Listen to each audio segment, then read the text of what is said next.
ଜୟ ଜଗନ୍ନାଥ। ଆସନ୍ତୁ ଜାଣିବା ମୁଲାଙ୍କ 6 ବିଷୟରେ। 2026 ମସିହା କିପରି ଯିବ।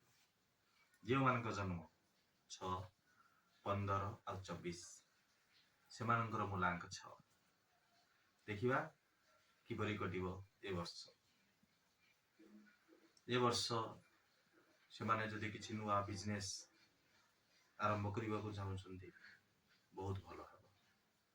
ଆଉ ଯେଉଁମାନେ ବ୍ୟୁଟି, ଆର୍ଟ, ଫ୍ୟାସନ୍ ଏଇ ଟାଇପ୍ର କାମରେ ଅଛନ୍ତି ସେମାନଙ୍କ ପାଇଁ ଏ ବର୍ଷ ବହୁତ ଭଲ ଅଛି।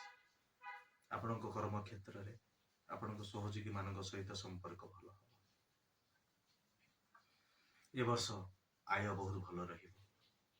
ଆପଣ ଯଦି କିଛି ଜାଗା, ଗାଡ଼ି କ୍ରୟ କରିବାକୁ ଚାହୁଁଛନ୍ତି କରିପାରିବେ। ଆଉ ସ୍ୱାସ୍ଥ୍ୟ ବିଷୟରେ ଯଦି ଦେଖିବା ଏ ବର୍ଷ ଆପଣଙ୍କର ସ୍ୱାସ୍ଥ୍ୟ ଭଲ ରହିବ। ଆଉ ଯଦି ସମ୍ପର୍କ ବିଷୟରେ ଦେଖିବା ପାରିବାରିକ ସମ୍ପର୍କ ଭଲ ରହିବ। ଯଦି ଅବିବାହିତ ମାନେ ବିବାହ କରିବାକୁ ଚାହୁଁଛନ୍ତି ସେମାନଙ୍କର ଏ ବର୍ଷ ବହୁତ ଭଲ ଅଛି। ବିବାହ ପ୍ରସ୍ତାବ ଆସିପାରେ, ବିବାହ ହୋଇପାରେ।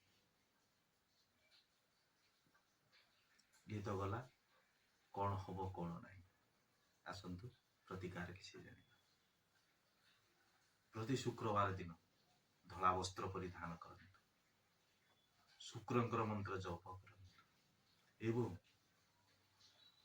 ଧଳା ମିଠା କିମ୍ବା ସୁଗନ୍ଧିତ ଦ୍ରବ୍ୟ ଦାନ କରନ୍ତୁ। ଏ ବର୍ଷ ବହୁତ ଭଲରେ ଯିବ। ଜୟ ଜଗନ୍ନାଥ।